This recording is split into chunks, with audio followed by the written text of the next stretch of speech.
jetzt, wenn ich drüber nachdenke, es könnte daraus eine Angst werden. Ich weiß, dass es kommen wird und ich glaube, es werden sehr viele werden. Das ist auch die Frage, die ich am häufigsten momentan gestellt bekomme. Aber man muss schon sagen, die Zeit ist wirklich hart. Zumal dann gegen Ende auch manchmal die Öffnungszeiten der Club einfach nicht mehr ausreichen.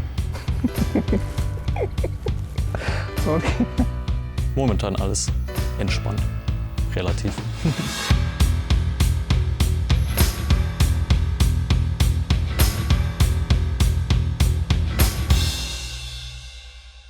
Hallo, ich bin Monaf und ich studiere Psychologie hier an der TU Dresden und ich schreibe gerade meine Bachelorarbeit. Hi, ich bin Rika und ich studiere Diplom-Informatik. Hallo, ich bin Anna, ich studiere Forstwissenschaften. Hi, ich bin Fabian und studiere Bauingenieurwesen. Hi, ich bin Franzi und ich studiere im letzten Semester Hydrologie. Hi, ich bin Julia, ich studiere im Master Europäische Sprachen. Hallo, ich heiße Tobias und ich studiere Wirtschaftsmathematik. Worüber schreibst du deine Abschlussarbeit? Ich schreibe meine Abschlussarbeit über forstwirtschaftliche Öffentlichkeitsarbeit.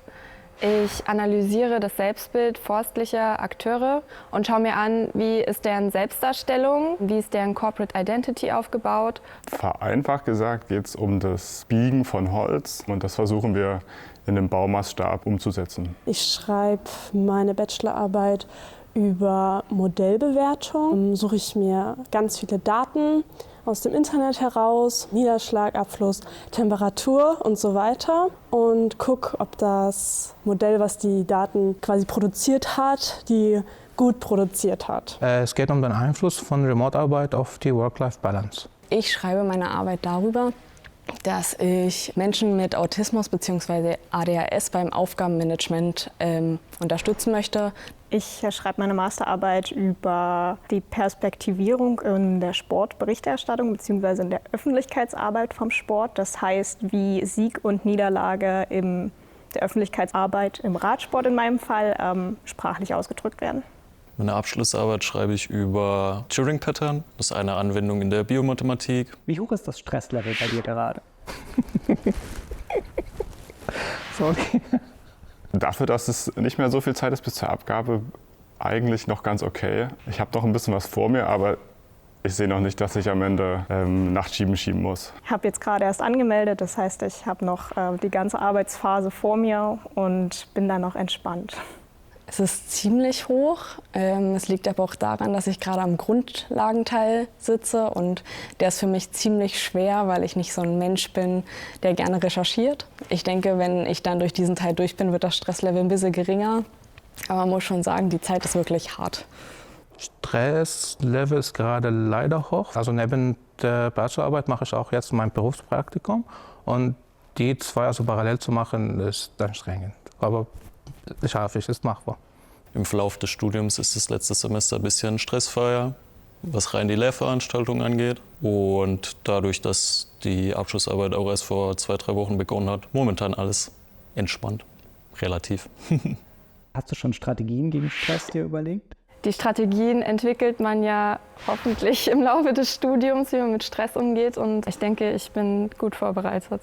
Zeitig anfangen hilft immer, das klappt aber meistens nicht ganz so gut. Ja, ich versuche die Zeit, die ich ansonsten habe, so gut wie möglich zu nutzen, um irgendwas zu machen, was mir Spaß macht. Ich mache Sport oder treffe mich mit Freunden, gehe auch einfach nur mal raus, setze mich in einen Café, um einfach mal gedanklich nichts zu tun zu haben. Mir hilft es immer sehr, wenn jemand genau das Gleiche erlebt hat und mir so ein bisschen die Angst nehmen kann, die ganz oft auch einfach unbegründet ist. Du wohnst gerade mehr in der Bibliothek als zu Hause, oder? Wenn ich was mit der Bachelorarbeit zu tun mache, dann bin ich immer also hier in der Club. Ansonsten also zu Hause kann ich leider nicht, also bin ich gar nicht produktiv. Ich bin eher selten in der Bibliothek, weil ich mich besser konzentrieren kann, wenn um mich herum noch ein bisschen was los ist. Ich setze mich dann häufig irgendwie in Cafés oder in den Schreibraum von der Uni, wo ich noch ein bisschen was anderes rundherum habe. Ich hatte am Anfang hier in der Club so einen abschließbaren Raum für mich, da war ich jeden Tag hier und auch wirklich lange. Jetzt habe ich aber auch von zu Hause gearbeitet, was für mich auch relativ gut ging. Zumal dann gegen Ende auch manchmal die Öffnungszeiten der Club einfach nicht mehr ausreichen. Ich nehme mir immer vor, in die Bibliothek zu gehen, weil es mir dann auch leichter fällt, mich zu konzentrieren, aber dann bleibe ich doch irgendwie ein bisschen zu Hause hängen. Es ist nicht so, dass ich dann irgendwie bis abends um 10 hier sitze. Ich habe dann schon, dass ich sage, nach 6 bis 8 Stunden mache ich hier einen Cut einfach, um wieder die Zeit zu haben, runterzukommen. Fühlen sich deine FreundInnen schon vernachlässigt von dir? Ja, das ist eine gute Frage. Meine Freundin und auch viele Freunde sind gerade im Erasmus, sodass sich das für mich eigentlich ganz gut in meinen Studienablauf eingegliedert hat, dass ich hier ganz alleine meine Diplomarbeit schreiben kann. Die Freunde von mir haben auch viel zu tun, zum Glück. Nein, aber ich muss sagen, dass ich Freunde auch hoch einstufe bei den Prioritäten. Bist du gut darin, deine Zeitpläne einzuhalten? Ja, schon, aber ich bin nicht so streng mit mir. Also wenn ich was nicht schaffe, dann sage ich, okay, dann mache ich es 1-2 Tage später, das ist kein Problem, weil ich in der Regel relativ streng plane, mit viel Puffer. Kommt drauf an. Eigentlich würde ich mich als gut organisiert verstehen, aber ich lasse auch manchmal was liegen. Ich bin aber jetzt bei der Arbeit ganz froh, dass ich es ungefähr so geschafft habe, wie ich es machen wollte und es hinten raus nicht zu stressig wird. Was aber auch daran liegt, dass ich in der Arbeit davor, die ich geschrieben habe, gemerkt habe, dass es hinten raus extrem knapp wurde. Manchmal ist es natürlich so, dass man am Anfang schon falsch plant und dementsprechend dann hinten raus es ein bisschen eng wird. Ich versuche mir dann immer Feedback von anderen zu holen, um sozusagen das besser planen zu können. Und dann bin ich eigentlich ziemlich zielstrebig darin, den Plan einzuhalten. Alles in allem würde ich sagen, ich bin durchschnittlich gut darin und damit bin ich ganz zufrieden. Musstest du schon Nachtschichten einlegen? Für die Masterarbeit bisher noch weniger, aber ich kenne es von meinen Seminararbeiten. Noch nicht, aber ich weiß, dass es kommen wird und ich glaube, es werden sehr viele werden. Das stört mich nicht. Also ich bin auf jeden Fall eine Nachteule, deshalb bin ich immer bis 11 Uhr, bis 12 Uhr hier in der SLUB. Also früh am Morgen bin ich gar nicht produktiv. Lebst du in der ständigen Angst, dass dein Rechner abstürzt? Nein. Aber jetzt, wenn ich drüber nachdenke, es könnte daraus eine Angst werden. Heutzutage gibt es ja auch Dinge wie Clouds, in denen man seine Arbeit speichern kann. Und mit dem automatischen Speichern hat man eigentlich fast immer einen Punkt auf eine Version, die man zurückgreifen kann, die ausreichend noch Informationen beinhaltet. Also wenn ich was schreibe, wenn ich was mache, dann mache ich immer eine Kopie davon. Und dann gibt es mehrere Kopien. Dann gibt es mehrere Dateien mit Bachelorarbeit Finale, am finalsten Ende, letzte. Und dann habe ich also die mehreren Dateien. Wie prokrastinierst du am liebsten? Mit meinem Handy auf Instagram.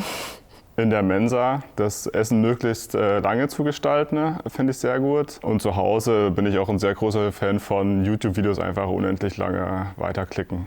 Vermutlich mit Sport oder dadurch, dass ich auch Trainerin bin, dann irgendwie um Übungspläne für unsere Kinder im Training zu erstellen und so weiter. Was mit Freunden machen, da hat man dann nicht so ein schlechtes Gewissen, dass man gar nichts gemacht hat. Ich wohne in einer WG und da ist es des Öfteren mal ein bisschen unordentlich und dann putze ich oder räume irgendwelche Sachen auf.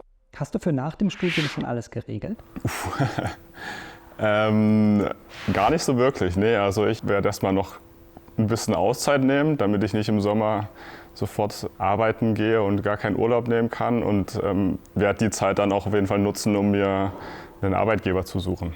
Das ist auch die Frage, die ich am häufigsten momentan gestellt bekomme, wie es dann weitergeht ab Oktober. Ich werde dann vermutlich einfach schauen, was auf mich zukommt, was dann auch ausgeschrieben ist. Ein Master ist geplant auf jeden Fall, aber nicht direkt nach dem Bachelor. Also ich brauche also mindestens ein Jahr Pause zwischen beide Studien. Und in diesem Jahr kann ich dann mehrere Praktika machen oder arbeiten oder Erfahrungen sammeln. Also ich bin derzeit schon in einem Unternehmen neben dem Studium als Werkstudentin und ich werde dort wahrscheinlich Ende des Jahres dann auch übernommen, sobald ich fertig bin. Und damit habe ich das dann eigentlich schon alles abgedeckt, was ich brauche.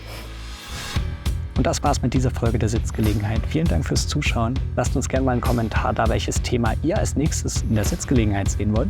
Die letzte Folge des Formats findet ihr hier oben in der Endcard und darunter einen Vlog von unserem Partnerkanal TU Dresden probieren.